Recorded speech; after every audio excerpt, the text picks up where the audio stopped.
todos que estão conosco nesta noite. Todos são muito bem-vindos. Aqueles que visitam essa igreja pela primeira vez, levante a mão, dando um sinal.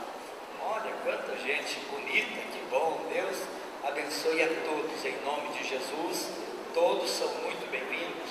E nós temos a alegria de ter também conosco uma grande parte da nossa congregação lá do Valparaíso. Cadê o Valtinho? O Valtinho está ali. Os irmãos lá do Valparaíso, por favor, fiquem em pé. Que bom. Amém. Muito bem-vindos. Uma salva de palmas para os irmãos do Valparaíso e para todos. Que Deus abençoe a todos, em nome de Jesus. Muito bem-vindos, queridos irmãos. Muito bem.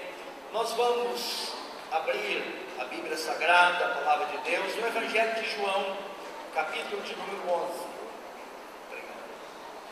Evangelho de João, capítulo 11.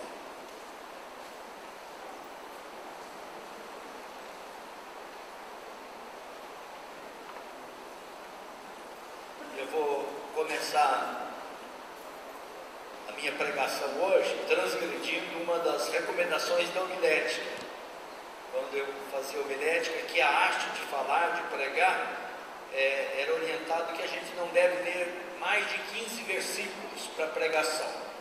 Mas esse texto de João capítulo 11, que é um incidente histórico, eu quero ler praticamente todo o capítulo. Vamos ler do versículo 1 até o versículo de número 46. Então, porque eu quero que os irmãos acompanhem. Muitos irmãos conhecem bem já essa história, mas provavelmente outros não conhecem tão bem. Eu quero ler então este texto aqui do versículo 1 até o versículo 46, e gostaria que os irmãos permanecessem com as Bíblias abertas, pois vamos fazer uma exposição desse texto nesta noite. Diz assim o texto sagrado. Eu estou com a Bíblia atualizada, então você pode acompanhar. Talvez algumas palavras têm sinônimos diferentes, mas o sentido praticamente é o mesmo. Diz assim o texto: estava enfermo Lázaro de Betânia, da aldeia de Maria e de sua irmã Marta. Esta Maria, cujo irmão Lázaro estava enfermo, era a mesma que ungiu com bálsamo do Senhor e lhe enxugou os pés com seus cabelos. Mandaram, pois, as irmãs de Lázaro dizer a Jesus: Senhor, está enfermo aquele a quem amas.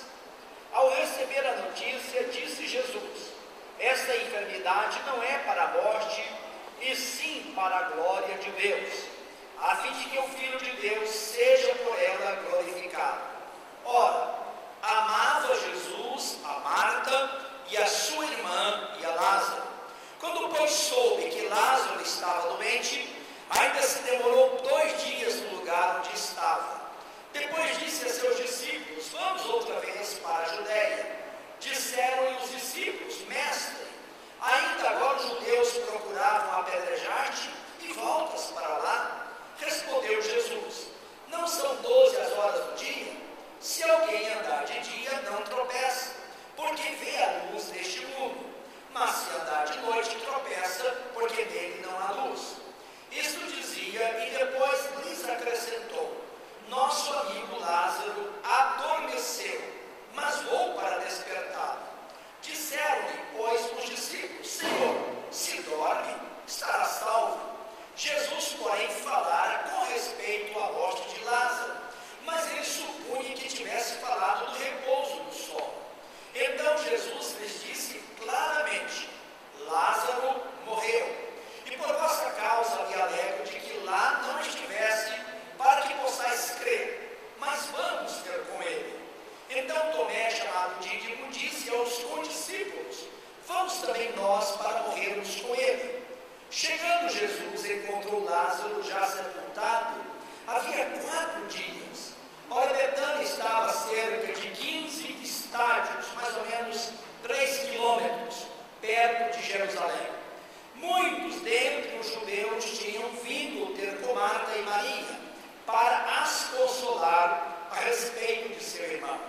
Marta, quando soube que vinha Jesus, saiu ao seu encontro. Maria, porém, ficou sentada em casa. Disse, pois, Marta a Jesus: Senhor, se estiveras aqui, não teria morrido meu irmão. Mas também sei que mesmo agora tudo quanto pedires a Deus, Deus tu concederá. Declarou-lhe Jesus: teu irmão há de ressurgir. Eu sei, replicou Marta, que ele há de ressurgir na ressurreição do último dia. Disse-lhe Jesus: eu sou a ressurreição e a vida. Quem crê em mim, ainda que morra, viverá. E todo que vive e crê em mim não morrerá eternamente. Crês isto? Sim, Senhor. Respondeu ela: eu tenho crido que tu és o Cristo, o Filho de Deus, que devia vir ao mundo. Tendo dito isto, retirou-se e chamou Maria, sua irmã, e lhe disse em particular: o Mestre chegou e te chama.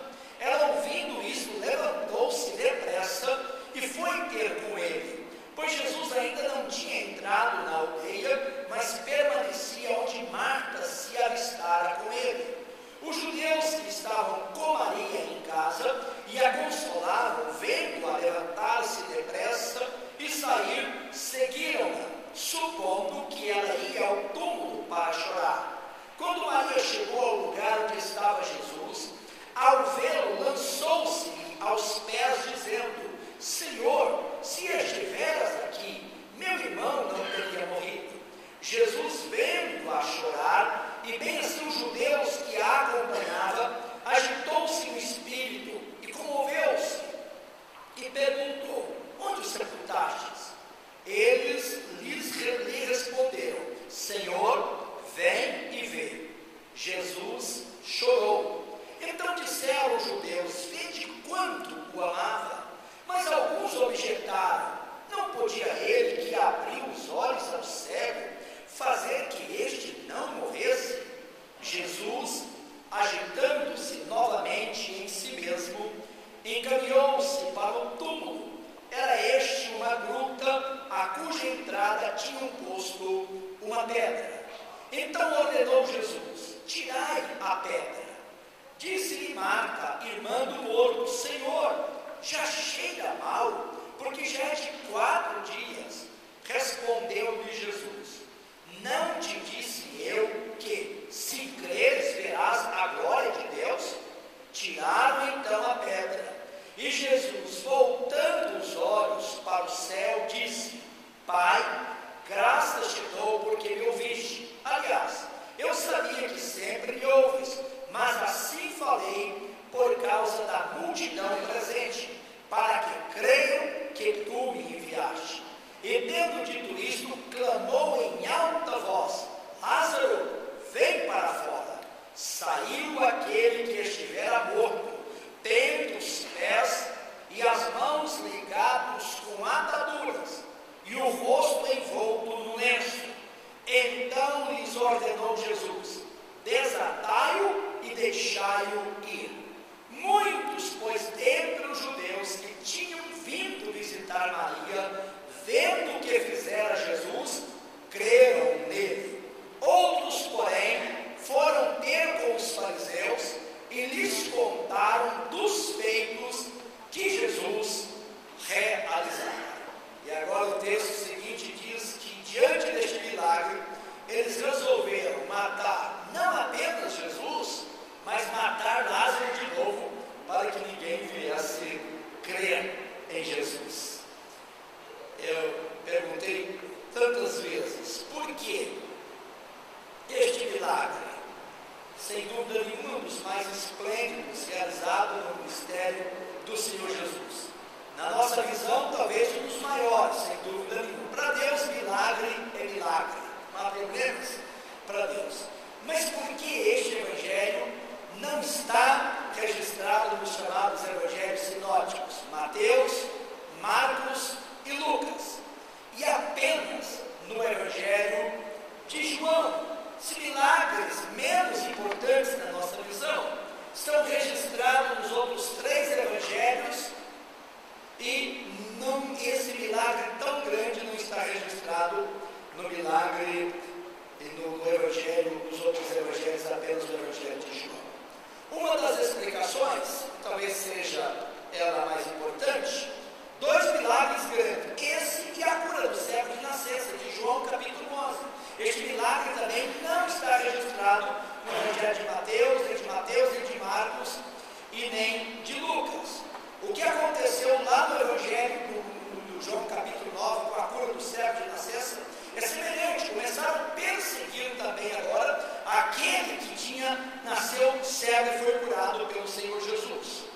Segundo tradição antiga, Lázaro viveu mais de 30 anos depois deste milagre da ressurreição dele. Os outros evangelhos foram escritos mais ou menos começando lá pelo ano 46, o Evangelho de Mateus talvez lá pelo ano 68, e a esta altura Lázaro ainda estava vivo. Quem sabe os discípulos de Cristo, para poupar esse irmão querido que tornou-se um bispo, ou melhor, tornou-se um presbítero e um pastor numa das igrejas primitivas, há também registros, há tradições sobre isso. Então, para evitar a perseguição de Lázaro, então os 3 evangelistas sinóticos não registraram este milagre como do cego de nascença. Agora, quando o Evangelho de João foi escrito, sem dúvida, provavelmente ou certamente, Lázaro já tinha falecido, então não havia problema de registrar o milagre. Essa é uma das explicações possíveis. Nós não sabemos, Deus sabe, o Espírito Santo sabe, mas sem dúvida nenhuma, um fato verídico, conhecido pela igreja do primeiro século, a ressurreição de Lázaro. E eu quero então basear a palavra, a mensagem aqui nesse texto, e o tema da minha mensagem é a família que ama Jesus e é amada por Ele. Daí vem uma pergunta: a família que ama Jesus, não há nenhum problema com essa afirmação, porque sem dúvida nenhuma, há famílias que amam Jesus, e há também neste mundo famílias que não amam Jesus. Há pessoas que amam o Senhor Jesus, e há pessoas que não amam também o Senhor Jesus. Então não há nenhum problema com essa afirmação. A família que ama Jesus. Mas a segunda afirmação, e a família que é amada por Jesus. Porque nós vemos aqui nesse texto, no versículo 3, por exemplo, mandaram, pois, as irmãs de Lázaro dizer a Jesus: Senhor, está enfermo aquele a quem amas. E no versículo 5 diz: ora, amava Jesus, a Marta e a sua irmã e a Lázaro. E daí vem uma pergunta: será que há alguma pessoa que Deus não ama? Será que há alguma pessoa que Jesus Cristo não ama? Não é comum nós ouvirmos os cristãos, tanto católicos como evangélicos, protestantes, dizer que Deus ama a todos, que Jesus ama a todos. Essa afirmação é verdadeira ou não é verdadeira? Temos que entender que na Bíblia Sagrada há 2 tipos de amor. Um amor que nós podemos dizer, um amor que se compraz, é o amor correspondido. Deus Pai disse quando Jesus estava sendo batizado: este é o meu Filho amado, em quem me comprazo. Deus Pai falando: este é o meu Filho amado, em quem me comprazo. Há um amor, Deus sem dúvida nenhuma ama a todas as criaturas, mas há um amor que Deus tem prazer, que Deus tem alegria dele, e há um amor que nós podemos dizer, um amor que se compadece. É um amor que Deus sente para cada indivíduo, para cada pessoa, mesmo não sendo regenerada, mesmo sendo às vezes inimigo de Deus, mas Deus ama essas criaturas como Criador de todos e sustentador de todas as criaturas, mas é um amor não correspondido, não é um amor que se compraz. Deus não tem prazer nesta vida, porque vive nas trevas, porque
tinha de mais precioso.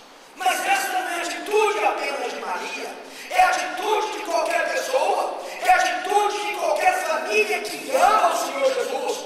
Nós queremos oferecer ao Senhor Jesus o melhor, nós queremos honrar Jesus com aquilo que nós temos de melhor. Nós não somos como a nação de Israel, uma nação apóstata, que quando ia cultuar a Deus, dava o pior para Deus. Se tinha, por exemplo, um cabrito sadio, procurava o cego, procurava o aleijado, procurava um manco para oferecer ao Senhor. Eles não tinham compreensão da grandeza, do poder, da dignidade do nosso Deus. Mas Marta, Maria e Lázaro sabia quem era Jesus e honrava Jesus com aquilo que tinha de melhor. Oh, meus queridos irmãos, como é importante esse espírito. Nós não podemos cultuar a Deus pela metade, nós não podemos servir a Deus pela metade, nós não podemos, conforme diz um professor meu, exaltivo, dar a Deus o bagaço e esperar o melhor de Deus para nós. Se eu quero o melhor de Deus para a minha vida, eu vou oferecer também o meu melhor para o Senhor, nosso Deus. Isso é muito importante até na maneira que nós cultuamos a Deus. Eu tenho orado praticamente todos os dias, dizendo: Senhor, abençoe a tua igreja aqui no Piloto, que reúne aqui a 305, 306. Deus Santo, não deixa o teu povo te servir pela metade. Se o culto começa às 19h30, que o povo chegue às 19h30 e não preste apenas uma parte do culto a Deus, mas que cultue a Deus durante todo o tempo que nós programamos para servir ao Senhor nosso Deus. Que não demos o pior tempo para Deus, que não demos um bagaço para Deus, mas que, como essa serva de Deus, ela quebrou o vaso e não derramou umas gotas, apenas umas gotas deste unguento era suficiente para deixar a cabeça de Jesus perfumada, ungida, e os seus pés. Mas o texto sagrado diz: ela quebrou o vaso e derramou todo o nardo puro sobre o Senhor Jesus. Aleluia. Essa é a atitude de gente que ama o Senhor Jesus, de fato e de verdade. A segunda atitude de uma família que ama Jesus, ela expressa, ou ela leva a Jesus as suas necessidades, porque tem comunhão com o Senhor. Observe o versículo 3, diz: mandaram, pois, as irmãs de Lázaro dizer a Jesus: Senhor, está enfermo aquele a quem amas. Quando Lázaro adoeceu, imediatamente as irmãs mandam avisar Jesus. Jesus tinha estado na região da Judéia, mas ele agora tinha ido para a região da Galileia. Naquela época não tinha celular, não tinha telefone, não tinha jeito, os meios de comunicação era ir alguém a cavalo, e da região lá da Judéia ou da Galileia, são 150 quilômetros, 200 quilômetros, mas elas sabiam da importância de comunicar ao Senhor Jesus o que estava acontecendo na sua casa, que Lázaro estava enfermo. Às vezes, quando vem esse problema sobre a nossa vida, sobre a nossa família, nós falamos com todo mundo, lamentamos com todo mundo, procuramos médico, procuramos advogados, procuramos tantas coisas, e esquecemos de levar os nossos problemas ao Senhor Jesus. Mas uma família que tem comunhão com Jesus, uma família que ama o Senhor Jesus, ao perceber qualquer dificuldade, a primeira providência que este cristão toma é a providência de Marta e Maria, é comunicar ao Senhor Jesus. Não andeis, diz a Bíblia, ansiosos por coisa alguma, mas em tudo seja conhecido diante de Deus as vossas petições, pela oração, pela súplica, com ações de graças. O apóstolo São Pedro disse: lançando sobre Deus toda a vossa ansiedade, porque Ele tem cuidado de vós. Aleluia. Quem ama o Senhor Jesus tem vida de oração, tem vida de comunhão, comunica com o Senhor Jesus, expressa o Senhor Jesus, leva ao Senhor Jesus os seus pesares, leva ao Senhor Jesus as experiências maravilhosas em gratidão, em louvor e adoração, mas leva também em oração, leva em súplica, leva em intercessão as suas necessidades diante do Senhor nosso Deus. A terceira atitude de uma família que ama Jesus é que ela tem consciência que é, sem dúvida nenhuma, importante a solidariedade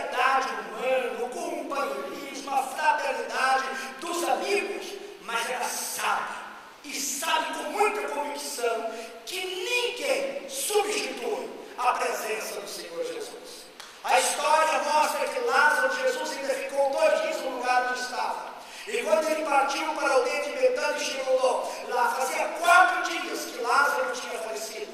E havia muitos judeus piedosos, amigos daquela família, e estava ali para consolar Marta, para consolar Maria, que chorava a perda de um irmão querido. Mas o texto sagrado disse no versículo de número 21, observa os irmãos, o versículo 20 diz: mas Marta, quando soube que vinha Jesus, saiu ao seu encontro. Maria, porém, ficou sentada em casa. Disse, pois, Marta a Jesus: Senhor, se estiveras aqui, não teria morrido o meu irmão.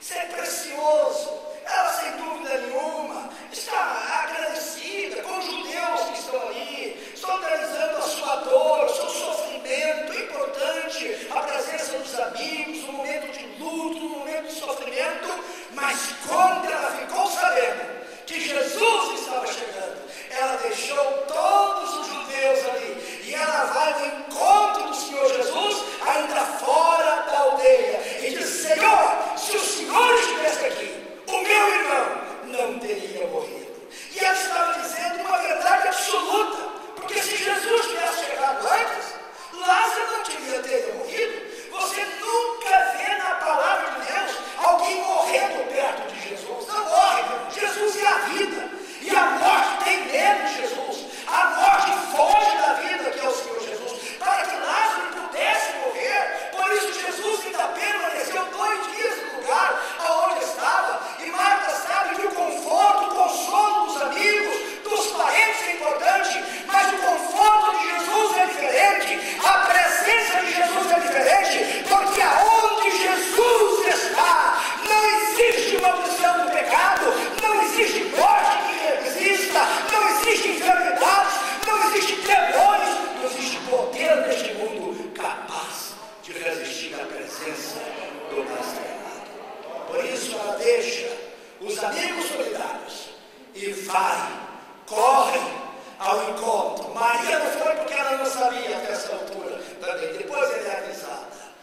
Meus queridos irmãos, como é bom ter amigos, como é bom ter família, como é bom ter irmãos em Cristo Jesus, como é bom ter bons vizinhos, bons colegas de trabalho, mas é muito melhor ter Jesus Cristo na nossa vida do que qualquer outra coisa, porque Jesus tem solução definitiva para um problema que absolutamente ninguém tem neste mundo, que é a questão da morte. Só Jesus tem solução para a morte, meu irmão, porque Ele é a ressurreição e a vida, porque Ele é o caminho, a verdade e a vida, porque Ele é o pão da vida, porque Ele é a luz da vida, porque Ele é o primeiro e Ele é o último. Outra atitude de uma família que ama Jesus é que essa família aceita, sem ressentimentos, sem mágoas, os desígnios de Jesus. É lindo quando no versículo 21 ela diz: Senhor Jesus, se o Senhor estiver aqui, não teria morrido o meu irmão. Olha, ela tinha avisado, ela e Marta já tinha avisado quando Lázaro estava doente. Agora já fazia 4 dias que Lázaro estava sepultado. E ela podia dizer: mas Senhor Jesus,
ao Senhor. Ela não perde a fé, ela não perde a confiança no Senhor Jesus, e não derrama sobre Jesus ressentimento, mágoa, amargura. Pelo contrário, ela continua dizendo: se o Senhor estivesse aqui, o meu irmão não teria morrido. Glória a Deus. O diabo não tem direito, meu irmão, minha irmã, de injetar no seu coração, na sua família, ódio, ressentimento contra Deus. Deus já provou que nos ama, dando seu Filho para morrer na cruz. O Filho já provou que nos ama, levando sobre si mesmo lá na cruz os nossos pecados. Aleluia. Ele deu uma prova inegável, incontestável do amor que Ele tem para conosco. E mesmo antes da morte de Jesus, Marta e Maria já tinham entendido essa verdade. Glórias ao Senhor nosso Deus. Se acontecer ou se já aconteceu algum desastre na sua família, tenha a atitude de Marta e Maria. O Senhor continua o Todo-Poderoso. Você crendo ou você não crendo, Ele é o mesmo ontem, Ele é o mesmo hoje, Ele é o mesmo eternamente. Ele é o que era e o que há de vir. O Todo-Poderoso, Ele é o primeiro e o último, Ele é o Alfa e o Ômega. Louvado seja o seu santo nome. Então a família, uma pessoa que ama Jesus, aceita sem ressentimento os propósitos, os desígnios do Deus Todo-Poderoso. Ele vai dizer com Paulo: eu aprendi a viver contente em toda e qualquer situação. Eu sei ser honrado e sei também ser humilhado. Eu sei viver com abundância, mas sei também viver com escassez, porque tudo posso naquele que me fortalece. Louvado seja o teu santo nome. E o patriarca Jó, no momento de angústia e de dor, ele declarou assim: ainda que ele me mate, nele eu confiarei. Louvado seja o Senhor. Glória a Deus. E no momento de dor e aflição, o patriarca Jó disse: gostaria que as palavras que eu vou proferir agora fossem esculpidas em rocha, gravadas com diamante. Porque ele disse: porque eu sei que o meu Redentor vive, e por fim se levantará sobre a face da terra. Hei de vê-lo como ele é, na minha pele, e com os meus olhos eu o contemplarei. E realmente Deus restaurou a pele de Jó e a visão, e ele viu o seu Redentor. Glórias ao seu nome. Outra atitude de uma família que ama Jesus: ela não perde as esperanças em Jesus, mesmo nas horas mais tristes da vida. Mas também sei, disse Marta, que mesmo agora, tudo quanto pedires a Deus, Deus te concederá. Meu irmão foi sepultado, já faz 4 dias, mas eu sei que tudo que o Senhor pedir, Deus te concederá. Que confiança, meus queridos irmãos. Ela não perde a confiança no Senhor Todo-Poderoso. Ela não perde as esperanças. Apóstolo São Paulo diz que as 3 maiores virtudes são fé, esperança e amor. Agora, porém, permanece a fé, a esperança e o amor. Estes 3, sendo, porém, o maior deles o amor. Preciso da fé hoje, preciso da esperança, mas quando o meu corpo for redimido e estiver no céu, eu só preciso do amor, porque a fé já se concretizou e a esperança também. Mas hoje, sem dúvida nenhuma, fé e esperança é fundamental. E Marta não perde a esperança no Salvador, mesmo diante da morte do seu irmão, mesmo diante do sepultamento já há 4 dias. Esta mulher ainda tem fé para dizer: mas também sei que mesmo, olha a expressão, que mesmo agora, tudo quanto pedires a Deus, Deus tu concederá. Que declaração, que confissão de fé, de confiança no Senhor. Que maravilha. Eu acho que isso deixou o inferno horrorizado. Se Satanás estava em algum lugar, ele deve ter tremido nas bases. Como é que pode essa mulher perder o seu irmão? Ela mandou avisar Jesus. Jesus ainda ficou 2 dias no lugar onde estava. Jesus chega na sua aldeia, faz 4 dias que o seu irmão está morto, sepultado, e essa moça ainda afirma que tudo que Jesus pediu ao Pai, o Pai vai conceder a ele. Isso deve ter estremecido o inferno, e estremece quando um servo de Deus, diante diante da luta, diante da adversidade, diante do problema do Senhor, eu creio em Ti. É o Senhor que derrama luz nas minhas trevas, é com o Senhor que eu salto as muralhas, é com o Senhor que eu desbarato os exércitos, é com o Senhor que eu sou mais do que vencedor. Bendito seja o nome do Deus Filho, do Deus Todo-Poderoso.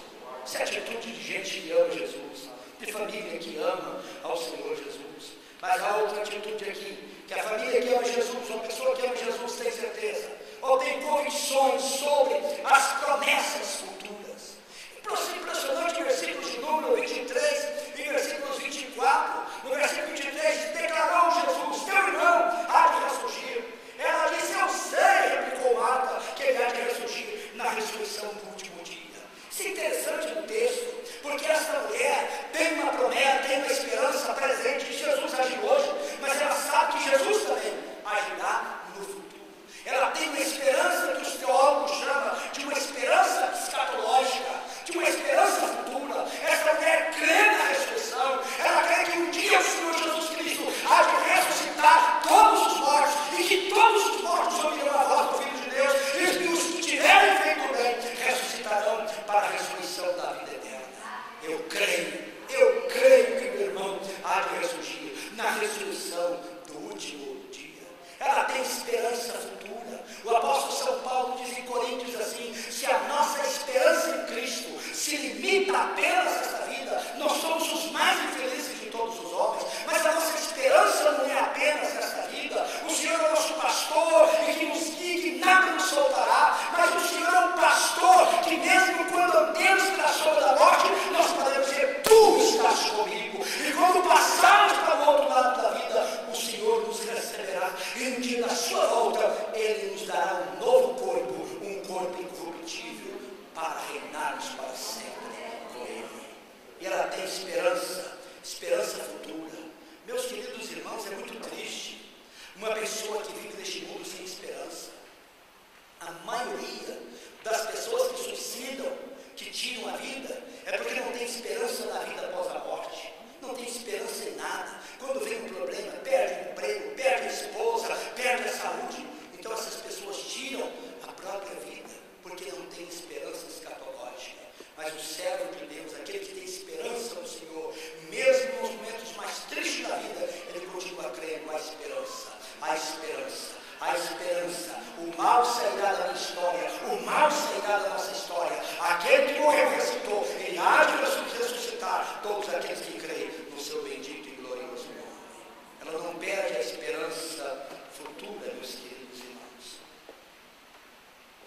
Outra atitude de uma família que ama Jesus é que crê que Jesus é o Cristo, o Filho de Deus. O versículo 27, ela diz: sim, Senhor. Respondeu ela: eu tenho crido que tu és o Cristo, o Filho de Deus, que devia vir ao mundo. Glória a Deus. Eu tenho crido. É interessante que no verbo tem um termo chamado perfeito, que é diferente do nosso perfeito aqui. A ideia do verbo perfeito: eu queria, eu creio, e eu vou continuar sendo crendo que tu és o Cristo, o Filho de Deus. Aleluia. Eu tenho crido, aleluia, que tu és o Cristo, o Filho de Deus. Aleluia. Você pode dizer assim: eu tenho crido que Jesus Cristo é o Cristo, o Filho de Deus. Aleluia. Ele não é um filho de Deus, ele é o Filho de Deus. Ele é o unigênito do Pai. É aquele que estava com o Pai na criação, e o Pai fez todas as coisas através dele, e sem ele nada do que foi feito se fez. Ela crê: eu tenho crido que tu és o Cristo, o Filho de Deus, que devia vir ao mundo. Aleluia. Em outras palavras, tu és o Messias, tu és o prometido, lá desde Gênesis até o último livro do Velho Testamento, Malaquias, porque todos os profetas falaram a respeito do Senhor da glória. E ela diz: eu creio nisso. E como prova concreta, como prova absoluta que ela crê que Jesus Cristo é o Filho de Deus que devia vir ao mundo, ela leva a sério as palavras de Jesus. Ela obedece obedece às palavras de Jesus. Porque quando diz aqui no versículos 40 e 41, olha que respondeu Jesus. Versículo 39 diz: então ordenou Jesus, tirai a pedra. Disse Marta, irmã do outro: Senhor, já chega mal, porque já é de 4 dias. Respondeu-lhe Jesus: não te disse eu que se creres verás a glória de Deus? E agora diz: tiraram então a pedra. Quem que é que tinha autoridade para mandar tirar aquela pedra? Só tinha 2 pessoas ali, Marta e Maria. E Marta era a irmã mais velha. Só Marta tinha essa autoridade. E quando Jesus disse: tira a pedra do túmulo, ela obedece. E por que que ela obedece? Porque ela sabe que Jesus Cristo é o Filho, Cristo, o Filho de Deus que devia vir ao mundo. Quando nós cremos de fato, de verdade, que Jesus Cristo é o Messias, que Jesus Cristo é o prometido, que Jesus Cristo é o Filho de Deus, nós obedecemos a palavra dele. Se ele diz que eu preciso ser batizado, eu me submeto ao batismo. Se ele diz que eu preciso me arrepender dos meus pecados, eu me arrependo. Se ele diz que eu preciso orar, eu levo a sério a oração. Se ele diz que eu preciso congregar, eu levo a sério o congrego. Se ele diz que eu devo obedecer e ter uma vida de santidade, eu procuro viver uma vida de santidade, porque eu creio de fato. Quem não obedece, crê com o intelecto. Mas quem crê de fato com o coração, obedece ao Senhor Jesus. E uma fé somente na cabeça não salva ninguém. Se no teu coração creres que Deus ressuscitou a Jesus Cristo dentre os mortos, e com a tua boca confessares como Senhor, serás salvo. Porque é com o coração que se crê para a justiça, e é com os lábios que nós professamos a nossa fé em Cristo Jesus. É impressionante. A mulher diz: eu creio que tu és o Cristo, o Filho de Deus que devia vir ao mundo. E como prova, Jesus disse: tirai a pedra. Senhor, faz 4 dias, está cheirando mal. Provavelmente preocupada com o Senhor Jesus, que é realmente um morto de 4 dias. A carne humana, ela tem uma facilidade de começar, aquele mau cheiro. Já foi aquele velório que demora mais de 24 horas, começa aquele cheirinho desagradável, com todo esse cuidado que tem. Agora, 4 dias é cuidado. Mas Jesus disse: eu não te disse, tu creres, verás a glória de Deus. E Marta diz: por favor, tira a pedra. Aleluia, aleluia ao Senhor. Que coisa preciosa, meus queridos. Essas são algumas atitudes mostradas no texto de uma família, de uma pessoa que ama o Senhor Jesus. Agora vamos para o 2º capítulo. Vamos ver as atitudes de Jesus para uma família amada por Ele. Primeiro, uma família amada por Jesus. Jesus tem consciência que tudo o que acontece a esta família poderá redundar em glória para Deus. Quando Jesus recebe a notícia que Lázaro está doente, no versículo 4, olha o que o Senhor Jesus diz. Ao receber a notícia, disse Jesus: esta enfermidade não é para a morte, e sim para a glória de Deus, a fim de que o Filho de Deus seja por ela glorificado. Que coisa preciosa isso aqui, meu irmão. Às vezes, olhando aparentemente, uma coisa que está acontecendo na sua vida é uma desgraça, é uma miséria, é uma enfermidade, é uma perda do trabalho,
pouco de dor, mas vamos ver sobre a atitude de Jesus aqui, sobre isso.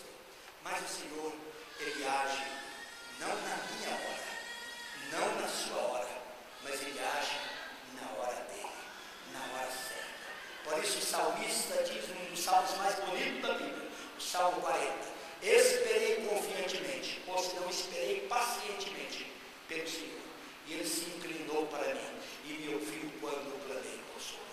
Tirou-me de um tremendal de lama, e colocou os meus pés sobre uma rocha, e me firmou os passos, e colocou nos meus lábios um hino, um cântico de louvor. Muitos verão essas coisas e temerão ao Senhor. Ele esperou com paciência, esperou com confiança, e Deus o socorreu. Deus socorreu Jó depois da sua adversidade, e Deus socorre o seu servo. Abraão esperou com paciência, e quando a sua esposa completou 90 anos, ela ficou grávida. Isaac orou por Rebeca, depois de 20 anos de oração, Rebeca também se engravidou e deu à luz aos seus 2 filhos, Jacó e Esaú. Deus vem na hora dele, não na minha hora. Ana orou muitos anos, e depois de muita oração e lágrima, nasce o Samuel, um dos profetas mais importantes da história bíblica.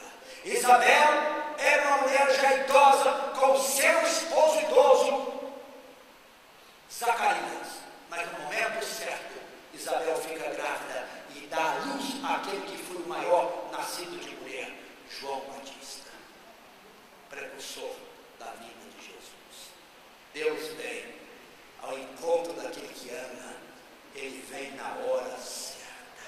Glória a Deus. Que coisa preciosa. Meu irmão, Deus não esqueceu de você não.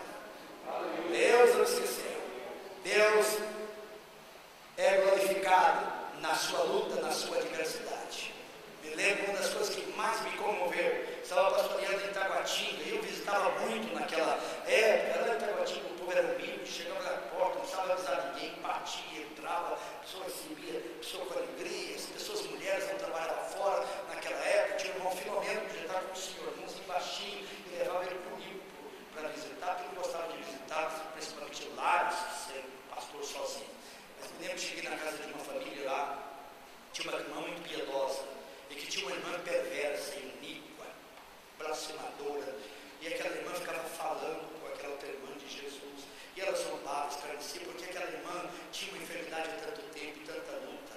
Eu cheguei lá, daí comecei a evangelizar, e aquela senhora também participando, e aquela irmã incrédula começou a acusar: cadê esse Deus, rapaz, você crê nesse Deus, você está sofrendo, está enfermo, seus filhos tinham um problema, cadê esse Deus? Não nos socorre nada.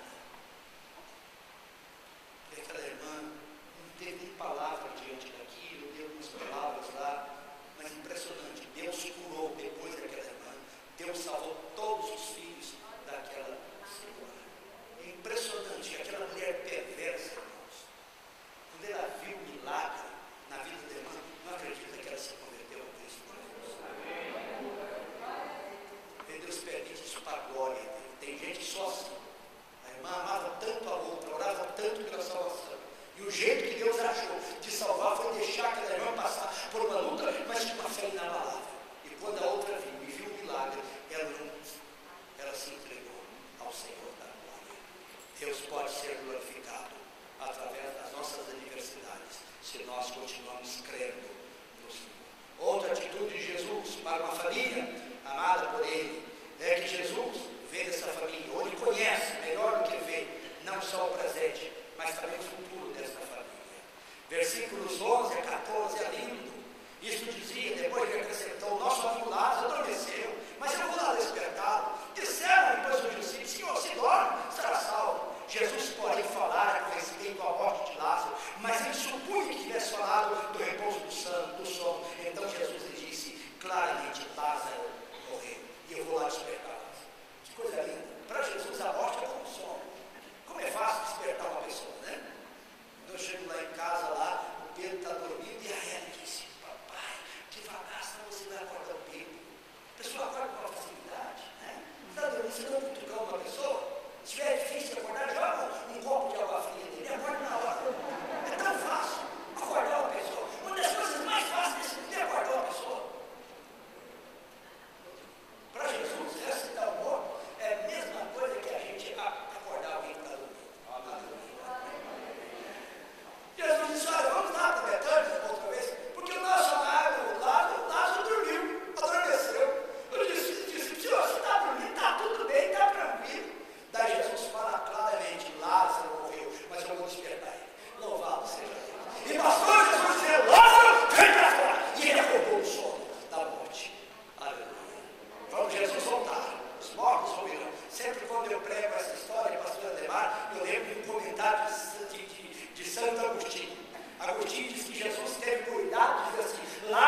além do que nós pedimos, pelo seu poder maravilhoso, pela sua graça. Outra atitude de Jesus para uma família que o ama. Jesus ressuscita um outro de 4 dias da família amada, com a mesma facilidade. Como eu disse, de alguém que levanta ou desperta alguém que está dormindo. Jesus sabe que todo que nele crê viverá eternamente.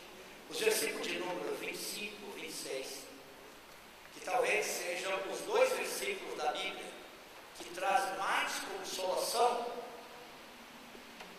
diante da morte. O pastor Edmilson está aqui, ele é capelão do bombeiro, e ele deve usar muitas vezes aqui lá na cerimônia fúnebre, porque que texto que traz conforto. Está diante de alguém morto, e alguém pega a palavra de Deus, um pastor, um capelão, um obreiro,